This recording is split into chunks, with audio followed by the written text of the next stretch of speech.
Hello everyone. Today we are going to start yet another important topic of company law, which is Articles of Association, commonly known as AOA. What do you understand by Article of Association? What are its contents? And in short, we will discuss what are the difference between memorandum and Articles of Association. Article of Association of a company is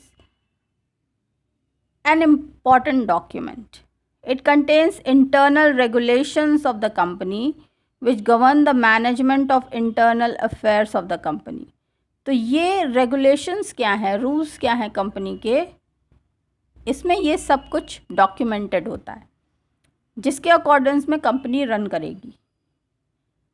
The articles of association being meant for regulating the internal affairs of the company. Company के आंतरिक मामले किस हिसाब से सुलझाए जाएंगे, ये article of association में लिखा होता है. The members of company have full control over it. It may be altered by members of the company by resolution as they think fit, so long as it does not exceeds the limit defined by memorandum of company.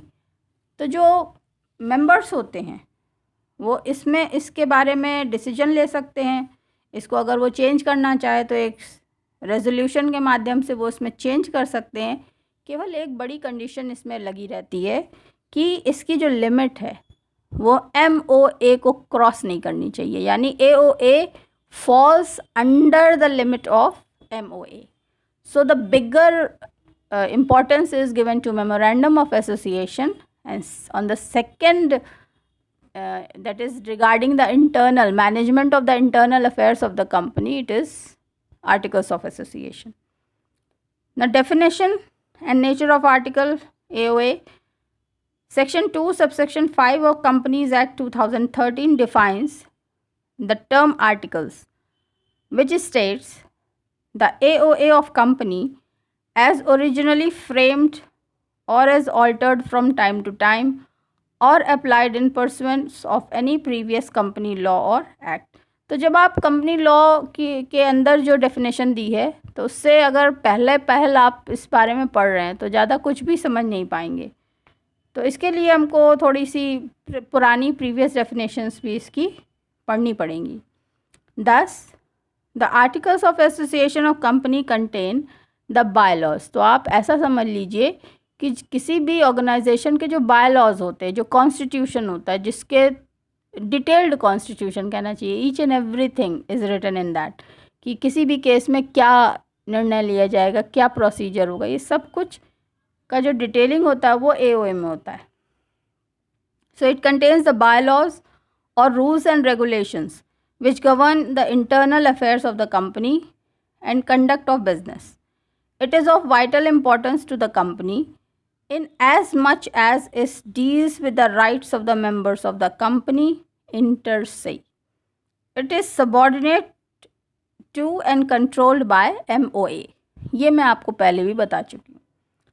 While the memorandum lays down the scope and powers of the company, the AOA governs the ways in which the objects of the company are to be carried out. In case of conflict between the contents of memorandum and articles, the provision of memorandum must prevail. अगर conflict होता है AOA और MOA के बीच में तो कौन जीतेगा? MOA जीतेगा. That will be the prevailing one. However, where the memorandum is ambiguous or silent on particular issue, AOA में be refer to resolve the difficulty. अगर मान लीजिए कि किसी एक ऐसा मुद्दा फंस गया है जिस पे मेमोरेंडम कुछ नहीं कहता, साइलेंट है, तब फिर AOA उसमें उसके हिसाब से काम किया जाएगा. The nature and functions of article of association have been described by Lord Clems LC in the following words. He says, the articles play a part subsidiary to the MOA. They accept the memorandum as a charter of incorporation of the company, and so accepting it, the article proceed to define the duties, rights, and powers of governing body as between themselves and the company at large, and the mode and form in which the business of the company is to be carried on, and the mode and form in which the changes in the internal regulations of the company may from time to time be made. तो इसका मतलब short में यही हुआ कि जो internal regulations हैं वो AOA के हिसाब से होंगे और ओवरऑल गवर्निंग डॉक्यूमेंट जो है वो MOA होगा. Contents of Article of Association as mentioned in Section 5. Section 5(1) provides that articles of company shall contain the regulations for management of the company. दूसरा, Section 5 subsection 2 provides it shall also contain such matters as may be prescribed, but a company may include such additional matters in its articles as may be considered necessary for its management.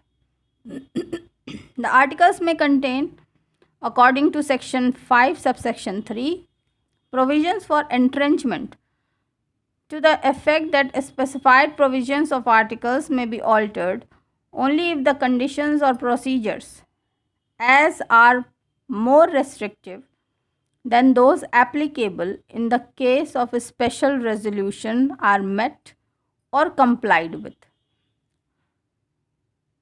Section 5 subsection 4 and subsection 5 provides such provisions for entrenchment shall only be made either on formation of the company or by an amendment in the articles agreed to by all the members of the company. In the case of private company, and by a special resolution in case of public company.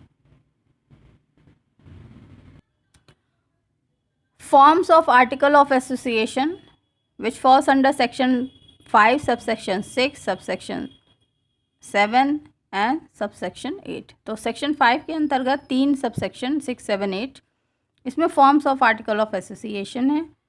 और जो ई तक जो था MOA में था, tables F, G, H, I, J schedule 1 में ये AOA के बारे में है. तो जो भी कैटेगरी ऑफ फॉर्म रिक्वायर्ड है according to type of company उसको भर करके सबमिट करना होता है. Legal effect of articles and memorandum. अगर MOA और AOA का लीगल इफेक्ट आपको देखना है तो ये सेक्शन 10 में मेंशन है. Section 10 subsection 1 of companies act 2013 provides that memorandum articles bind subject to the provision of this act the company and members thereof the same extent as if they respectively had been signed by the company and by each member, and contain covenants on its and his part to observe all the provisions of the memorandum of the articles. तो ऐसा लिखा है कि दोनों ही जो MOA और AOA है वो बाइंड करते हैं कंपनी के मेंबर्स को उसी एक्सटेंट तक जिस एक्सटेंट तक उन्होंने एक्सेप्ट किया है उस लायबिलिटी को. और अगर और इसके अलावा जो है डिस्टिंक्शन क्या है MOA और AOA के बीच में, तो बहुत शॉर्ट में जो मेन इम्पॉर्टेंट पॉइंट्स है वो मैं आपको बता रही हूँ. आप चाहें तो इसको नोट भी कर लीजिए.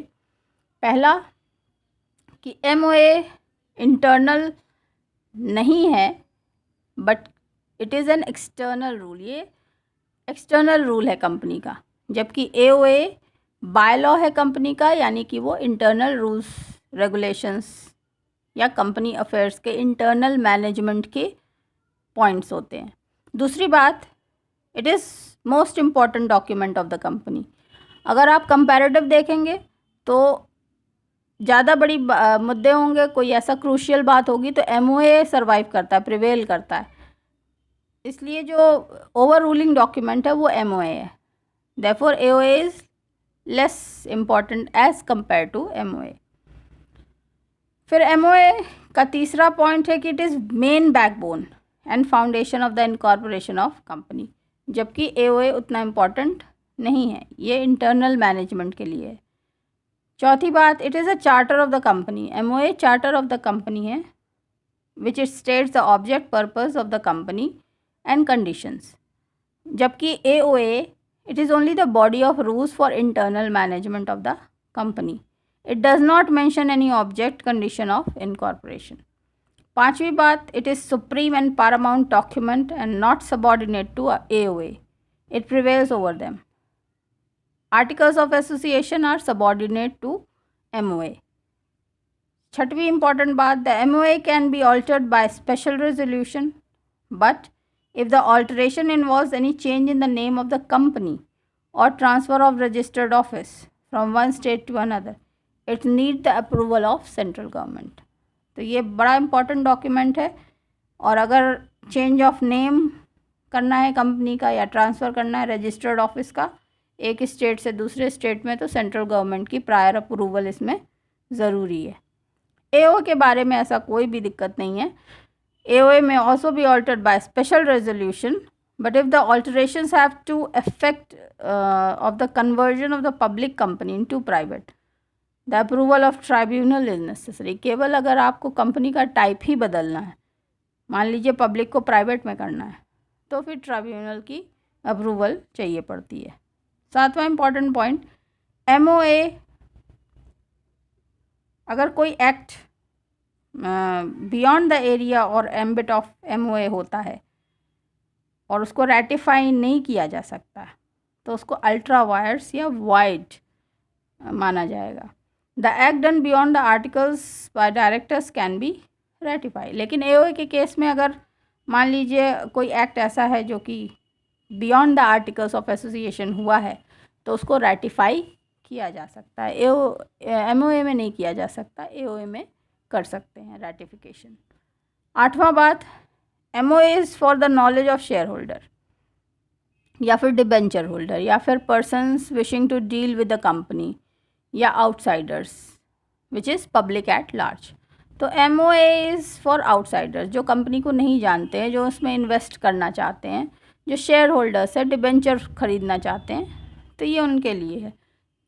जबकि AOA is not necessarily for the benefit of outsiders. ये अंदर का आंतरिक मामला है, इंटरनल रेगुलेशन है, तो इसलिए ये limited to the conduct of company affairs, ये कंपनी के अंदर ही लिमिटेड रहता है. AOA is treated as an express notice to the outsider. MOA यानी मेमोरेंडम ऑफ एसोसिएशन जो है वो एक्सप्रेस नोटिस है आउटसाइडर्स के लिए, जबकि AOA जो है, जो आर्टिकल्स ऑफ एसोसिएशन है, वो कंस्ट्रक्टिव नोटिस है आउटसाइडर्स के लिए. एक्सप्रेस नोटिस मतलब वो अपने बारे में वो इन्विटेशन है एक तरह से, और जबकि AOA जो है वो बता रहे हैं कि this is how we are, this is how we are going to do if in case you become a member of this. Last point जो बड़ा इम्पॉर्टेंट है, MOA में company is and deemed to be bound by the outsiders by the provisions of the memorandum.